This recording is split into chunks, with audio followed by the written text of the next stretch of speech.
Hi, good evening. This is unusual. I'm doing tonight. Rabbi Yahrzeit for my father this week, and usually, what I've done for 45 years is a regular siyum. Get some people together, friends of mine, have a meal, make a siyum, and do a hadrid on the Gemara. But because of Corona, obviously plans have to change, and I'm trying to figure out how to modify it. And one of the things I'm going to do is try to do the Hadron now online, and hopefully that way I'll be able to send people who are interested. But anyway, I just finished Yevamos. This is my father's 46th Yahrzeit. The last parak of Yevamos is all about the laws of Aguna. That's because you have this issue of believing or not believing the testimony of those women whose tendencies to lie in court, which is a theme to run through all Yevamos. You can't trust a mother-in-law when she says the daughter-in-law's husband is there or something like that because they don't like each other. Those kind of issues. After all, Yevamos deals with dead husbands by definition, and one of the issues obviously is how do you know the guy's dead? After all, if the husband is not dead and they do Yibum, you're talking about Esha Sach Shalom Malchum Mitzvah, you're talking about a very serious Avera. Now, a missing husband, that kind of situation, is so potentially painful for the woman that we say, which means we accept testimony from persons we ordinarily would not. We're lenient on this to such a degree that the Rambam feels it necessary to do like a little sermonette at the very end of Hilda's Gerushin. If you know the style of Rambam in Mishnah Torah, every once in a while when he finishes a theme, he makes a little speech. That's the style of Rambam. It's very, very cute. And here, the Rambam is dealing with the fact that, on the one hand, we often treat questions of arayas, as we call them. If someone married, you don't want to allow her to remarry in case the first husband comes back, and you have terrible consequences. And yet, on the other hand, you're very lenient on whose testimony you accept who says the husband is dead. So the Rambam says, Al yiksha beinechem, don't be surprised, she'atira chachamim ha'erva chamura be'edes isha, that the chacham were willing to accept all kinds of dubious testimony in connection with this woman's husband. Afilu shivcha, mipi aksab, blo shrisha chakira, kamosha biyanu, hearsay testimony, slaves, all kind of people that ordinarily we wouldn't accept their testimony. If they say we saw this guy dead, we'll accept it in court. Shelo hikpida Torah hados shnei edim v'shar mishpatei edus, because the Rambam explains that when are we in the Torah very makbid on the type of edim that we allow, but davar sheina toyachal amid al bor yom in the edim be'edusam, in situations where you're entirely relying on the testimony of the witnesses. So the only way you can ascertain what happened is by the testimony of witnesses. So then we got to verify that these are qualified and reliable witnesses. Like in a murder case, we don't know who killed the guy. We have one witness or two. So we're relying on them, totally. There's no other way to know. But something which intrinsically you can get at without the testimony of the witnesses, and if it turns out it's not true, then there's no way that the witness can wiggle out and fail to be exposed as a liar. For example, if someone says, your husband's dead, I recognize I was there. And what happens if the guy shows up later on? What do you do about that? Lo ikpida Torah lo. In such a case, the Torah was not makbid, and we will accept such dubious testimony. Shedavar rachaku sheibo ha'ed b'sheker. It's unlikely that the witness would testify falsely, knowing as he does or as she does that it's possible for their lie to be exposed. So Rambam concludes that's why the Chacham were making all this, because this is a rabbinic enactment, mishum aguna kilu be rabbanod, right?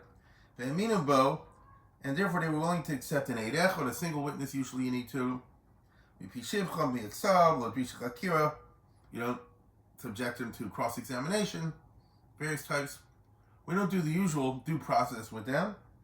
Kidei shelo yishar b'nos Yisrael agunas, so the Jewish woman shouldn't end up being unable to remarry. Okay? In this sermonette, the Rambam is justifying being mekel on what shall I say, a suffix situation when it says chazik isura. Notice when she was ushered to anybody, she was married. We know that. And now you're trying to take her out of that. Usually when you have a suffix, in the case of a cheskes sister, you don't believe him. Right? Now, usually we're machmer. The Rambam is saying we do it out of pity for the Aguna. The Rabbi very famously said, that's not the reason. The reason is daiko mitzvah, which means we can rely on her not to remarry until she's satisfied herself that this is true, because she's the one who's going to pay the price. If she says, I believe this hearsay testimony, I'm going to get remarried, and the husband shows up, it's going to be a disaster for her. She'll have to get divorced, her children will be illegitimate, and so on and so forth. Now, I'm sure some ask, why doesn't the Rambam say like the Rabbi? After all, the Lashon of daiko mitzvah is well known in the Gemara. We rely on her, as the expression in the Gemara is because she knows the terrible consequences that can happen if something goes wrong, if she accepts testimony that turns out not to be true. So we're willing to be lenient on her in the beginning because she knows that she better be careful in ascertaining that this is reliable. Now, why doesn't the Rambam say that? I would say that daiko mitzvah is not so pashut, because daiko mitzvah is only one of two dynamics. There's a counter dynamic in the Gemara there in Yevamos called bididomi, that she's so desperate not to remain in Laguna that she will sincerely believe he's dead even when he isn't. Bididomi, she imagines, she's certain of it, because you believe what you want to believe. Understand? So therefore she says, Meis baili b'melchama ein ne'emes. If she says, my husband died in the war, it's not believed. Why? I'm sure he died in the war. That bomb hit and everybody got killed. There's no way he could have lived. That's not a basis of testimony, the Gemara says, right? Or same thing for famine. He must have died. It's not there.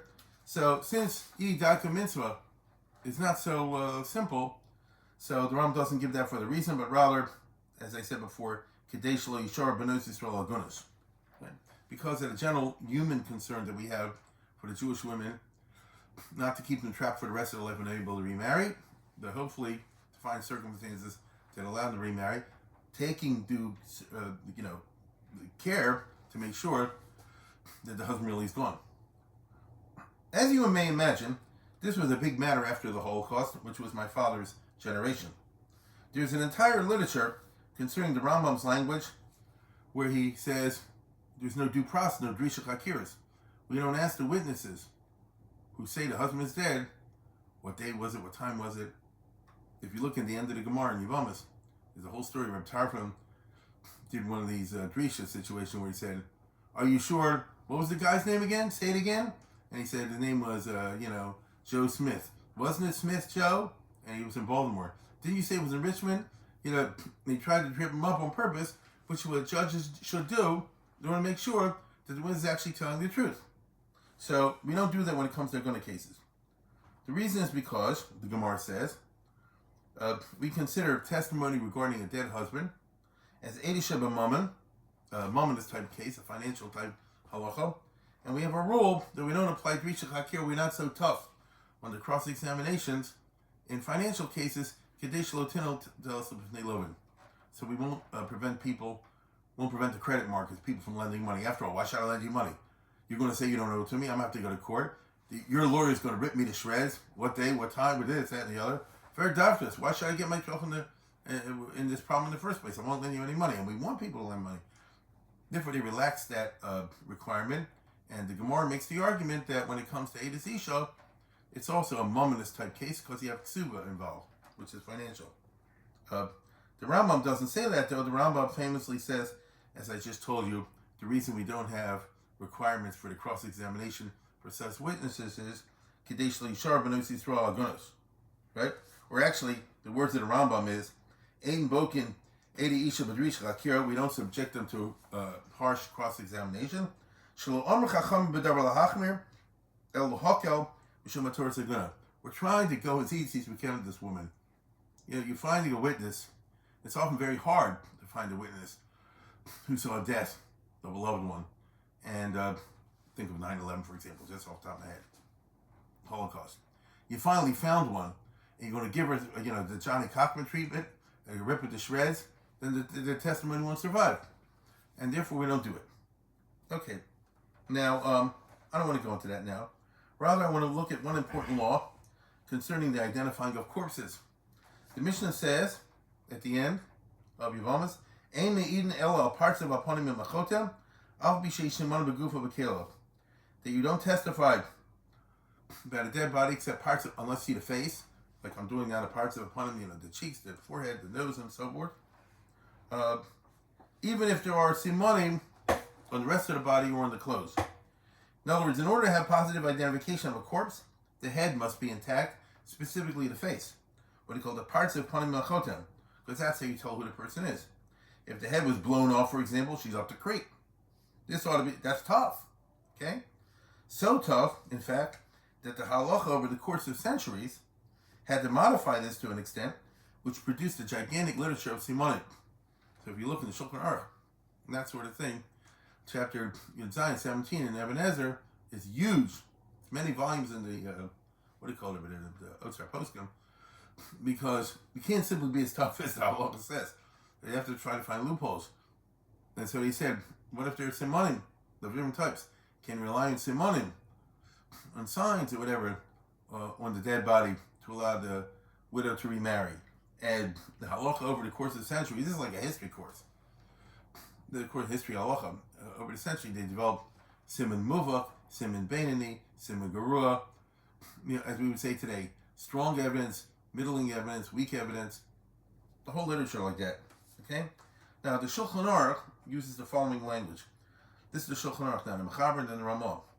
Matzo haragomes, if you find somebody killed or dead, in padachta v'chom parts of kayomim, if the face is there, v'ikiru, and they can recognize him, shu ploni, if you look in the face and they can tell who it is, minalov, then you can testify that he's dead. V'nit lechmelo, but if part of it's gone, like the nose, for example, al b'shei simanim melchak b'yosef b'kelo v'neklum. Even if there are a lot of good simanim with his clothing, it doesn't count. The chashin l'shel, because it could have barred them. Just because the corpse has a uniform under it doesn't mean that he originally had some other clothing and he borrowed the uniform from the person we have. The person we're looking at. I'm sorry. The person whose identity we're trying to ascertain. Even if he has simonim on his body, like a mole, love. That's not good enough. But very unusual simonim on the body would count. As Ramah says, chaser yoser or shina me'ero. I mean, if you found a corpse with 6 fingers, right? And this guy has 6 fingers, that's extremely unusual. That'd be a simon muvak. The court would allow her to remarry. They say that's the guy, right? Or maybe the other way around, missing a middle finger, missing some finger, or something like that. I will cut no orach or chibur sumak, will have a sumak, simon muvak. But there's other things you say the corpse was long or short, tall or short, or white or red, or anything like that. Not good enough. I feel even a whole bunch of little simanim don't count, right? And and so on and so forth. So basically, he's talking about, what should I say, powerful indications that this is the person we're looking for. Have to be something unusual in the body. And by the way, the Mishnah also has a 3-day rule. Yamin.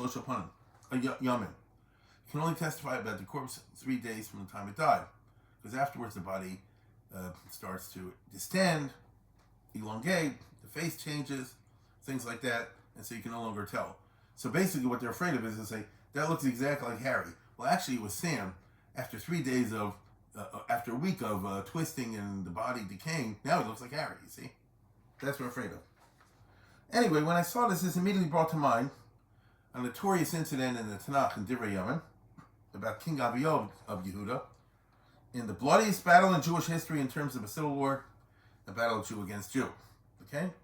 So basically we're talking about the period of the Tanakh, talking about the time when there were 2 kingdoms, King of Yehuda and King of Yisrael, the Davidic kingdom and the Yeram ben Nevat group. There was a civil war at one point, the book of Divrei Yamin, not in Melachim, between the army of Aviyahu on one hand, the king of Yehuda, and that of Yeroboam. Now the Israelites outnumbered the Judahites 2-1. I remember. Avi had 400,000 and Yerovam had 800,000. And what happened was, it was a stratagem. Avio got up and started haranguing the Yerovam forces, saying you're all not from, you're traitors, you're bums, and so on and so forth. Meanwhile, Yerovam moved half his army, whatever, around, and all of a sudden the Judahite army found themselves like in a pincer, like a sandwich. They're going to be enemy in the front and enemy in the back. In desperation, they charged forward, and they fought like crazy and wiped out the entire front. So you can't have a sandwich if one side is wiped out. So they were coming in on both sides. No, this just got wiped out. Wiped out. Okay? And what was the result? It says there were 500,000 corpses. You hear that? I can't think of any occasion in Jewish history like that. 500,000 Jews were killed by other Jews in one afternoon. Vayaku bahem Avio v'amo mako rabo. Pasuk says that Avi and his army struck a mako rabo, heavy blow. Vayiplu chalim Yisrael 500,000 ish bachur. And 500,000 young soldiers were killed in the battle. 500,000. The plain meaning is, it was a heavy blow to lose 500,000 men. I would say that. But in Yevamos and Yerushalmi, at the end of the Masechta, there's a machlokes, there's a debate between Rabbi and Kahana on the one hand and Ravami on the other, over the deeper meaning. It says, Rabbi Kahana, what does it mean that he struck him a heavy blow? Shehevir hakars pneim shel Yisrael, which means basically he mutilated the face, he chopped off the noses, something like that, of all the 500,000 bodies, right? And by the way, this is interesting. Rabbi Abba Bar Kahana, this is Yerushalmi. In the Yerushalmi, Rabbi Kahana is the one who says that the face is the essential part of the corpse. He's the one who says Hakaras Panim Onabehem, quotes a pasuk, that you tell somebody who they are from the face that I'm pointing to. So here they went ahead, and after the battle was over, they went and mutilated 500,000 corpses, smashed in their face, chopped off their noses, whatever. The other opinion, Rabbi Ami, that was Rabbi Kahana. Rabbi Ami, on the other hand, says Shahoshi Balehem Mishmaros Shloshi Yamim Achen is Kalkel Churoshan. That after the battle was over, Avia, the victorious king, put soldiers around the 500,000 corpses and would not allow anybody access to them for 3 days until the bodies distended, no longer were recognizable. Either way, obviously the intent of Avia was to create a massive agona problem, which seems a disgusting thing to do. I mean, why would you do this? And indeed, there's some opinions, Chazal, that's why Avia soon after this dropped dead. For just being a shmo, I mean, for schmuckiness, you know. Others say he did for other reasons, you know. He captured part of the northern kingdom, including Bethel, where the Egel Azov was, and he didn't destroy the Egel Azov. And others say because he publicly insulted the Jews. Whatever the case is, Achi Shiloni. But the bottom line is, he did something quite striking. Okay? Now, let's concentrate on this debate between Rav Abba Khan on the one hand and Rav Ami on the other. Why do they interpret this verse differently? Why does one say they smashed the face, the other one said they kept the bodies from anybody getting to them until they twisted and distended out of recognizability? After all, whether chopping their noses or letting the face and bodies distend into unrecognizability, the idea is the same. To mess over the agunas, to screw them over. What is the basis of this machlokes in the Agadato? Now, I did find a Chassam Sofer who explained this machlokes in a super rabbinic fashion, which is somewhat bizarre. The Chassam Sofer, this Chassam Sofer I'm talking about, is one of 3 tshuvas that I saw, 51, 53, and 56 in Ibn Ezra, where he discusses identifying corpses in order to 3 free agunas. Now you understand, the Chassam Sofer was a gadol hador, therefore he got a lot of questions, as all the famous shalos and tshuvas Sfarim have of the biggies, because they used to send the questions to him. What do you do in these all kind of crazy aguna situations? Now, in these 3 tshuvas, he analyzes our Gemara about Eimid parts of Aponim Malachotem. One was written in 1815, one was written in 1819, one was written in 1832. In this 1819 tshuva, which is the one I saw first, the Chassam Sofer argues, now listen to this. Listen to this.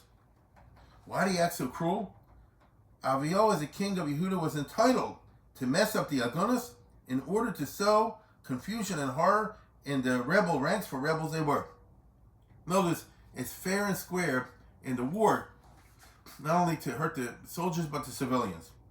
Avia was entitled, according to this, to conduct total war against his foes, to the point of reducing their population by creating a mass of agunas who won't be able to get married and have kids.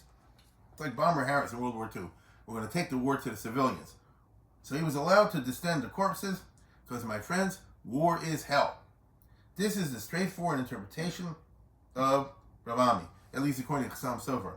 In his language, it's remarkable. The Chassam Sofer says, V'adai masha igin hanoshin, that would he turned these women into agunas, 500,000, ein lo avon asher choto. That was no avera. D'reshus biyad hamelech l'ma'et sona b'milchama. A king has the right to reduce the population of his enemies in wartime, shlo yirbelov, lest they outnumber him. When Mikosh came, alamur b'malchus, Beis David, especially was rebelling against the Malchus Beis David. This really is modern total warfare. You are more or less able to kill out the civilian population, or at least prevent them from having children. That's what he says. Okay? So, mind you, the Chassam Sofer had no problem with atrocity as such, which prevented access to the corpses until they distended. This is the straightforward interpretation. What bothered the Chassam Sofer is the other interpretation of Rabbi Bar Kahana, that Avia and had his soldiers mutilate the corpses by chopping off their noses. This is what bothers the Chassam Sofer, because it violates the halachic prohibition of nivel ames. You're not supposed to disfigure and cause something like that to a corpse once it's dead. It's covered ames. Okay? In the words of Chassam Sofer, mi hitir lo lenavlom. Who gave him a heter to be a novel to disfigure the corpses? A little bit weird. It's okay to cause these horrors in the Jewish ranks and reduce the population of the Jewish people, because he wanted them to be able that they should never get remarried again. But nivel ames, that not. To answer this bothersome question, the Chassam Sofer suggested that what Aviyah did was as follows. He instructed his soldiers to attack and fight savagely and go for the headshot. In other words, strike the soldiers of Yeroboam in the head with their Judahite swords. So instead of, as Byron put it, bury your steel in the bosom of Katz, it's bury your steel in the heads of the rebels, literally. So you go like that, hit the guy with the head, smash his head in like that. Like that. So in the battle, the Judahites, outnumbered and sandwiched by Yeroboam's stratagem, reacted by fighting furiously and going for headshots. 500,000 of them. The result of the Judahite bloody victory, 500,000 Israelite corpses with faces bashed in as a result of the savage combat. But that was halachically okay, because fighting hard in battle and disfiguring your opponent as part of combat is not called nivel ames. Disfiguring corpses is. This, that's to say, a very rabbinic, very halachic definition. Very yeshivish. Understand? To fight, if I'm fighting you and I go like that, and that's how I kill you, because it's kill or be killed in battle, that's okay. Once you're dead, I can't do nothing to the corpse. That's what Chassam Sofer says. As he puts it in Hebrew, Aviyah commanded his soldiers when they're killing in war, Yachtichu Rosham B'ofen Sheyushchas Tzirasam. Smash them in the head so that their face would be busted. And veteran soldiers who know how to do this, as Rashi says in the Chumash, at the very end, the Zos HaBracha, we talks about God, Gedu Yegudena, that the tribe of God will be ferocious soldiers. Rashi says, Harugim Hayim Nikarin. You could tell those who are killed by God soldiers in battle. They could, like this, chop off your head with your arm. You understand? Notice, smash your face. Now, when I saw this Chassam Sofer, which was written, as I said before, in 1819, I was puzzled because the Chassam Sofer did not follow his usual policy of Elu V'Elu Divrei Chayim. If you're anything but Chassam Sofer, almost always, whenever there's some machlokes in the Agadah, and one says Avram did the right thing, one says Avram did the wrong thing, one says Moshe turned to the right, one says Moshe turned to the left. Almost always, the Chassam Sofer will say, really, Elu V'Elu Divrei Chayim, Mara Mechad, Mara Mechabla Pligi. They're both correct, and somehow or other, we can have a grand scheme to explain both opinions. Because you know what? The Chassam Sofer doesn't want to say one of the sides is wrong. You get it? One says Moshe turned to the right, the other one says Moshe turned to the left. Well, he either did one or the other, you'd think. So one of them is wrong. You don't want to say somebody's wrong. Not in the Chazal. Therefore, you figured out a way to do them both. So why not say, Aviyah did both atrocities? He smashed in their faces, and then kept them away. for 3 days. As a matter of fact, in another tshuva, which he wrote in 1832, I say that he did indeed argue this, okay? But I'm concentrating here on the Chassam Sofer's position in 1819. Now, true, he raises the question of Nivel Ames, but doesn't that seem artificial? If you're not worried about killing 500,000 Jews and then deliberately causing their wives to be agunas, if that's okay, are you really bothered by Nivel Ames? Can't the king justify that as part of his halachically permissible ruthlessness in suppressing rebellion, as the Chassam Sofer himself just argued? This was bothering me, and it led me to suggest a reason based on a famous Shitas Rabbeinu Tam in our Mishnah. Although the Mishnah does say that a corpse without a face is halachically non-identifiable, there is a famous dissenting opinion of Rabbeinu Tam. He says that a faceless corpse can be identified as long as the rest of the body is intact. For how long and under what circumstances? The Rabbeinu Tam basically makes 3 points, A, B, and C. A, if there's no body, just a head, which is gruesome, then you cannot testify unless that head includes the face, unsmashed, meaning the parts of aponim and machota. If the face is intact, you can testify that's him. This is a story in the Gemara of the guy who was tova b'digolas. He drowned in the Tigris River. The fish ate the body, but not the head. The head was found elsewhere and identified by friends, and the wife was allowed to remarry.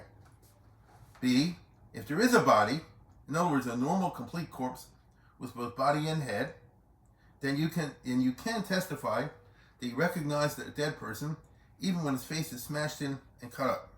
Okay?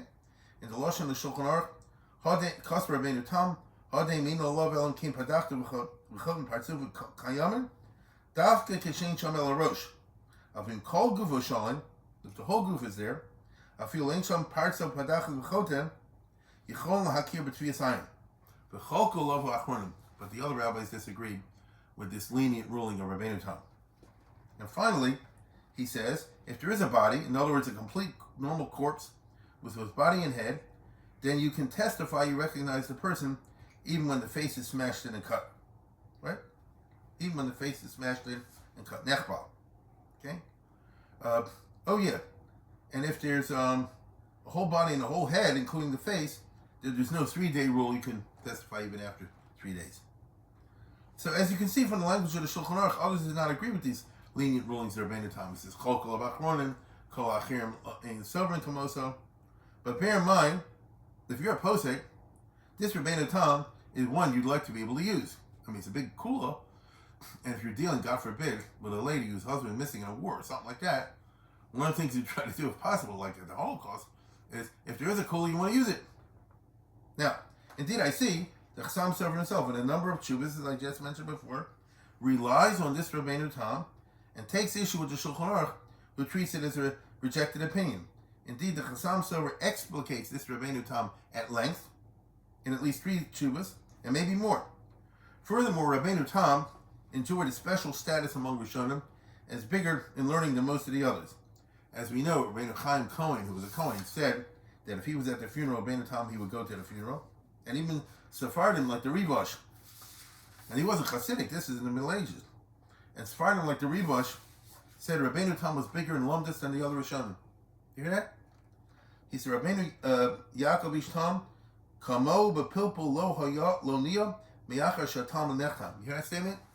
The Rivash, who's Sephardi, says that he was the biggest Lamdan since the Amoraim. That's quite a statement. Okay? And he said it more than once. He also says, Rabbeinu Tam Rav Guvrei, Vayikach Mehem, Rabbeinu Tam is as great as any of the greatest Rishonim, like the Rabbeinu Chanal, the Rif, and Rashi.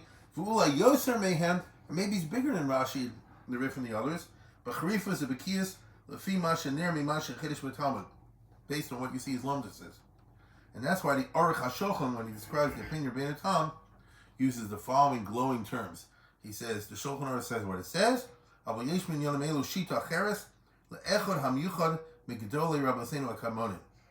There's more to all this. This ruling is based on a certain reading of the Mishnah by Rabbeinu Tam, which is different than Rashi. The Mishnah says, Ein me'idin ela al parts of aponim machota. Okay? Ein me'idin ela al parts of aponim machota. Now Rashi says this means no corpse, with or without a head, can be identified without the parts of Apanim and Chotim, without the face. Period. But Rabbeinu Tam says, the words of the Mishnah are referring to a beheaded person, where the head is separate from the body, and only the head is around for the witnesses to testify, to identify. In such a case, where all you have is the head, in order to identify the head, in that case, the witnesses have to be able to recognize the face, the parts of Apanim and Chotim. That is the meaning of Ein Me'idin Ela, all parts of Apanim and Chotim. However, if the body is also there, according to him, that's not what the Mishnah is talking about.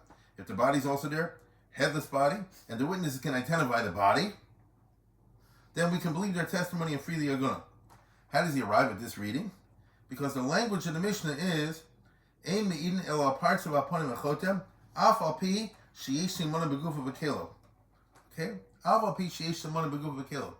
You can't testify about anybody unless you have the face, even though there are simonim on other parts of him.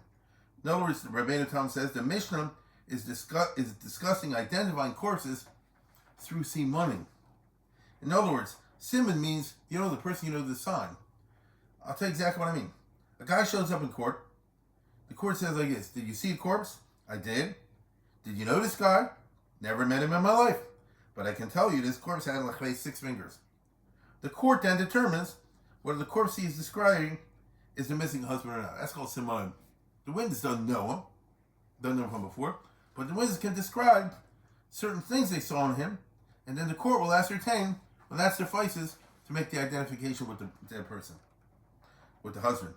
So this is a case where the witness does not recognize the person, but does recognize the simon. However, there's another thing. Recognizing the person, that's called Taviyah Sign. So you have simonim, you have Taviyah Sign. Recognizing the signs and marks of the body is also called simonim. Now, when the Mishnah states you need the parts of Apanim, Chotim, it refers to situations where you don't know the guy, you can't recognize the face as such, right? I mean, you never met him before when he was alive, but you do know things about the face, right? You say, the nose was this, the eyes was that. Things that may help the court identify the corpse. But if you mamish knew the guy, if you recognize the person, then the requirements are more lenient. That's the gist of what Rabbeinu Tam said. Others, the Chachmei Sfarad, Rambam, the Rasha, Ritva, and so forth, disagree. Now this is quite a cool on the part of Rabbeinu Tam, and he knew it. In the famous Tekifas, for which he's famous, because Rabbeinu Tam was the biggest rabbi of his generation, he was the richest guy, he didn't take nothing off anybody. He writes in his book called Sefer Yashar, more on that presently. Rabbeinu Tam, he gives this all out, and he says, Lo mishum aguna pirashikin. I didn't come up with this shot to help some aguna. This is what the Mishnah really means, if you're mind in it. In the light of the above, we can now suggest as follows. The Amoru who says he chopped off the noses held like the Rishonim Sfarad, like the opponents of Rabbeinu Tam. Once the face is chopped up or mangled, there can be no identification period, and that is what the king of Judah desired. According to Rabbi Kahana, Avia held like the Sfardim. To create agunas, it wasn't necessary to restrict access to their bodies. Once the battle was over and you had 500,000 smashed faces, the widows were messed over and they were agunas. The other Amor Ravami says Avia held like the Rabbeinu Tam, that even when the face is smashed, you can identify the corpse by recognizing the body. Taviyah Sign. I know that. I know his stomach anywhere. I know his body anywhere. That is why Ravami, in a lashon that's very meduyak, very exact, held, this is what it says, that Avia restricted access to the bodies until the bodies were no longer recognizable. Shehoshiv aleim mishmaras shlosha yamim ad sheniskalkel surosam. Ad sheniskalkel surosam. In other words, the key phrase is the last 3 words, ad sheniskalkel surosam, that the bodies distended and they were no longer recognizable. Now, I admit you could counter by saying, then why mention 3 days? That's true. So if this is true, this is like a Yonas and Apeshitz type thing, where, Moshe held like the Balamor, and Paro held like the Milchomos, that kind of thing. No, one Amora held like Rabbeinu Tam, the other Amora held like the Rajba.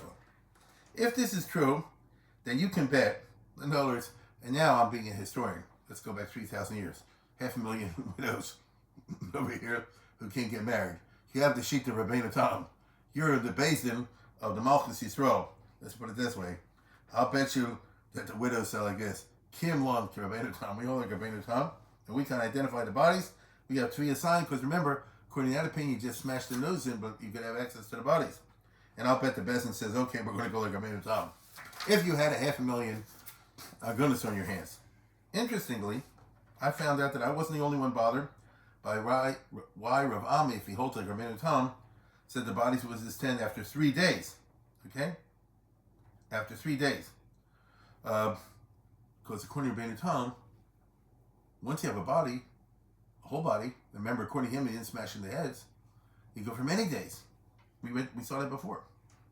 Turns out that the Mordechai in the end of Yevamos quotes a Reed. A Reed is the nephew of Rabbeinu Tam, who seems to have asked this to his uncle, raised a question, circumstance not clear. Me'amedrash Taviyo, says the Reed, Masha delacha shlosh yomim yochel lahem. How can you, Rabbeinu Tam, say if you have a body intact, they can recognize it after many days if they know it? Here, the wife would show up. She said, "I see that's my husband." Back in that time, and I'm willing to testify on that. In answer to this question, the Reed, or maybe some Mordechai, says that although usually bodies are recognizable after 3 days, the corpses here were mutilated during the combat. In other words, you had like these old movies, each side went at each other with everything. The bodies were hacked and whacked as part of the normal wear and tear of ancient combat with swords, spears, clubs, maces. Such hacked and whacked bodies were unrecognizable after 3 days, but had they died unwhacked, then the bodies would have been recognizable longer. Or the Lashon of the Mordechai, V'yishlomer Hossam, Harugi Malchus, Medukim B'Psoim B'Chaburas. They were all cut up with all kind of smashes and bashes and whacks. Miskalkalin, V'yin Chol Hakim Malachim Shalosh Yomim. So notice, had been intact bodies, one thing. It's cut up, beaten, smashed, crushed. So their bodies deteriorated very quickly. Now, this interpretation of the battle is at variance with how the Chassam Sofer described it. The Chassam Sofer said that according to Rabbi Kahana, the Israelite soldiers were killed by headshots, which was specifically ordered by the king. He said, to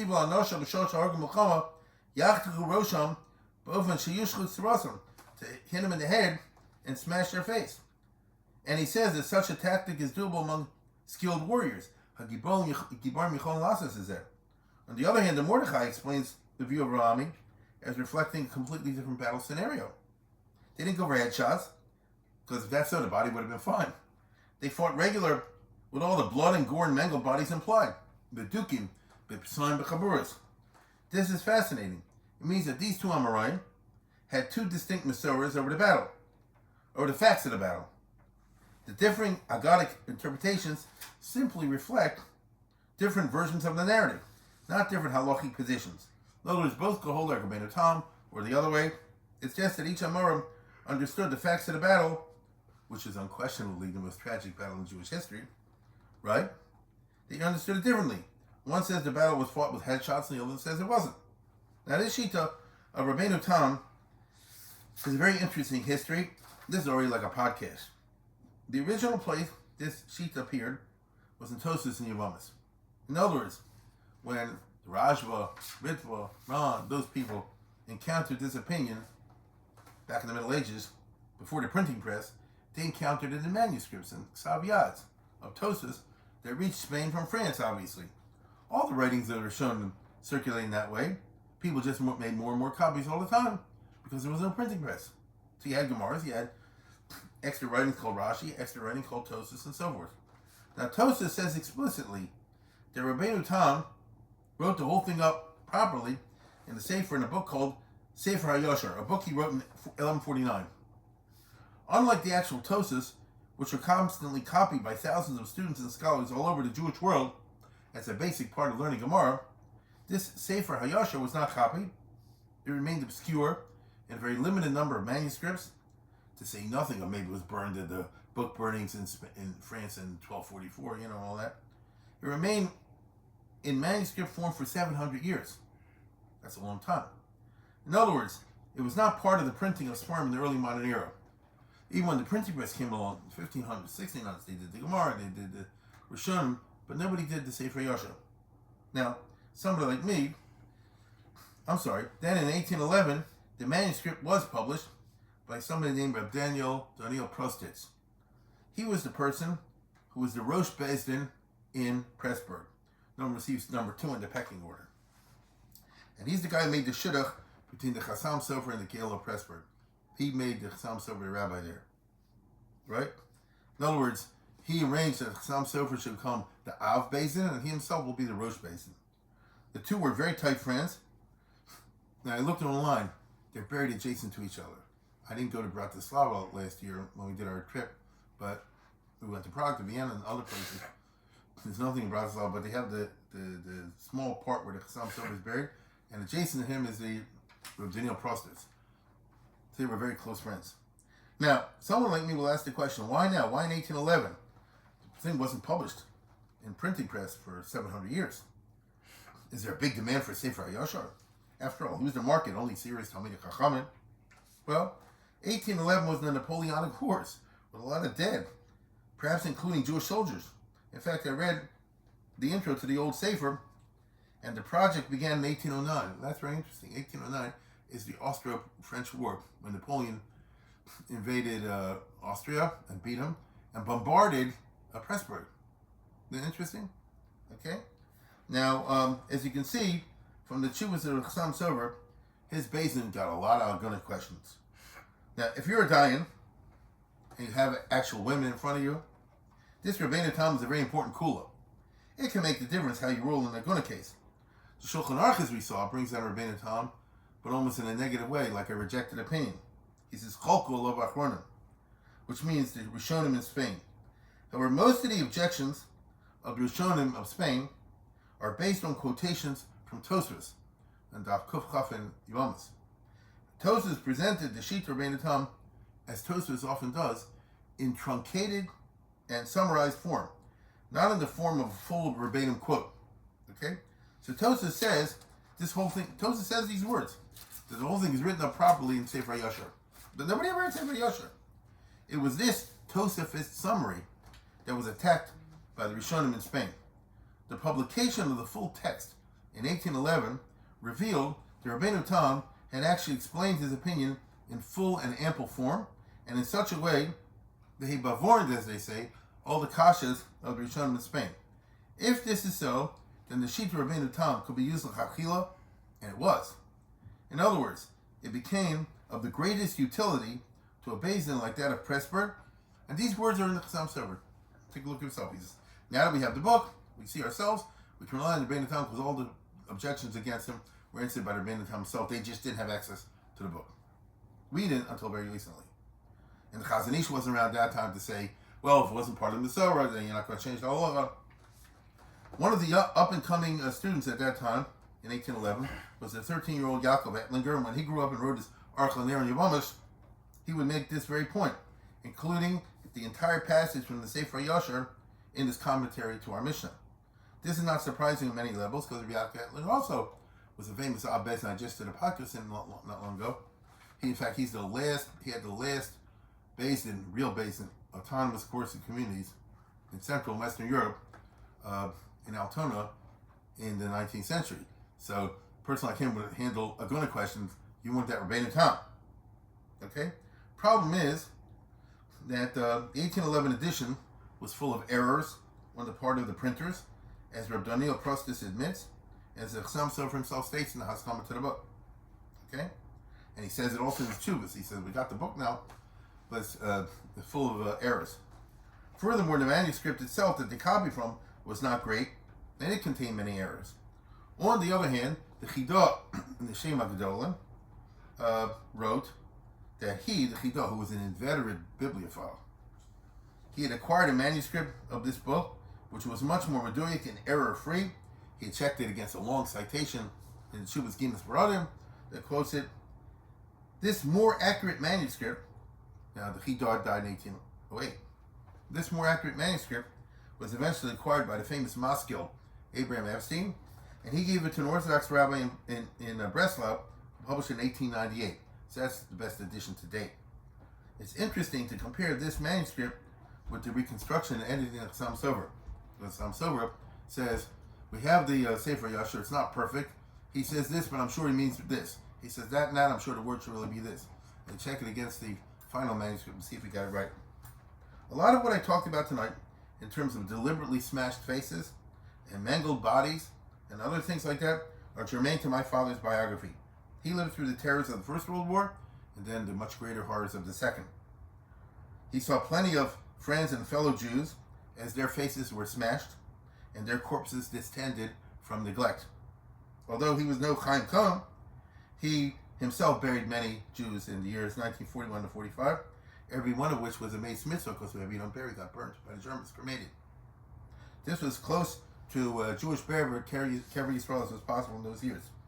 If my father were here tonight, he could probably explain this to Rabbeinu Tam better than I can, because ain't a dom b'shmil ariyah. He can tell you what it means to see a face with minus this, that, and the other. But I've done the best I can. I would love to say that this is all in the past, but frankly, as recently as 9/11 and the Yom Kippur War, we had exactly these situations, do we not? Right? A soldier, a bomb blows off his head, or something like that, or smashes part of the face of the body. You know, this is the famous Avad Yosef business that he had 1,000 goodness to handle after the Yom Kippur War. Much more recently, you have the 9/11, which again, no part of the body is left, or maybe a little bit is left. You know, you see what I'm saying. My father died at the time of the Yom Kippur War, actually, when it's aftermath. He got sick in the Yom Kippur War and died following January. But I'm sure, for the goodness of his generation, they were plenty glad to have that Rabbeinu Tam. With that I say, Yehezich Baruch.